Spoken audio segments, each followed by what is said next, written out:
দেখেন ইবলিস আল্লাহকে বলছে রব্বি, মানে ইবলিস আস্তিক। ইবলিস কি আস্তিক? ইবলিস আল্লাহ বিশ্বাস করে। ইবলিস বলছে রব্বি, হে আমার রব, আনজিরনি ইলা ইয়াউমি ইউবআসুন, আমাকে কিয়ামত দিবস পর্যন্ত অবকাশ দেন। আমাকে তো বের করে দিচ্ছেন, ঠিক আছে, আমাকে কিয়ামত দিবস পর্যন্ত অবকাশ দেন। শব্দ চয়ন হচ্ছে রব্বি, হে আমার রব। মানে ইবলিস কিন্তু নাস্তিক না।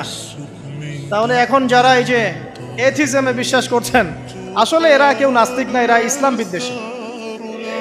কখনো দেখবেন না তাদেরকে অন্য ধর্মের কোনো বিষয় নিয়ে কটু মন্তব্য করছে, প্রশ্ন উত্থাপন করছে, এমনটা খুব কমই দেখবেন।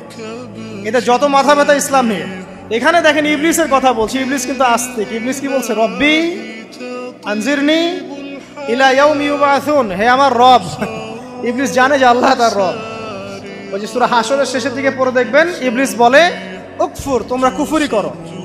তারপরে মানুষ যখন কুফরি করে সে বলে আমি ইন্নী আখাফুল্লাহ রাব্বাল আলামিন, আমি আল্লাহকে ভয় করি যে জগৎ সমূহের প্রতিপালক। শয়তানকে মানুষ গিয়ে জিজ্ঞাসা করবে, জাহান্নামীরা, তুমি আমাদেরকে পথভ্রষ্ট করেছে। শয়তান বলবে আমি কিচ্ছু করি নাই, আমি তোমাদেরকে কোনো কাজে ফোর্স করি নাই, আমি শুধু তোমাদেরকে ওয়াসওয়াসা দিয়েছি, তোমরা নিজেরাই কাজ করেছো।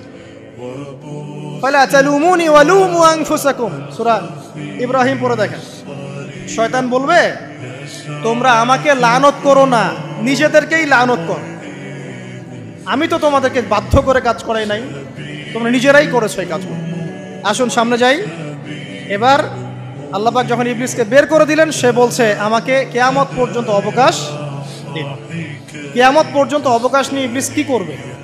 উত্তর, ইবলিস বলছে ফাবিমা আগওয়াইতানি, হে আল্লাহ, যে কারণে বা যে আদমের কারণে আপনি আমাকে এখান থেকে বের করে দিলেন, লাআকউদান্না লাহুম সিরাতাকাল মুস্তাকিম, আমি সে আদম সন্তানের সরল পথে ওত পেতে বসে থাকবো।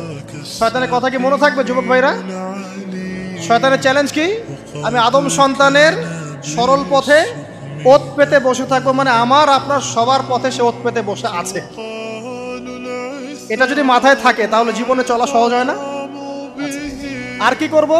সুম্মা লাআতিয়ান্না মিন বাইনি আইদিহিম, শুধু বসেই থাকবো না, আমি আসবো তাদের সামন থেকে, ওয়া মিন খালফিহিম, তাদের পিছন থেকে, ওয়া আন আইমানিহিম, তাদের ডান দিক থেকে, ওয়া আন শামাইলিহিম, তাদের বাম দিক থেকে, ওয়ালা তাজিদু আকসারাহুম শাকিরিন, হে আল্লাহ, আপনি বেশিরভাগ আদম সন্তানকে শুকরগুজার পাবেন না।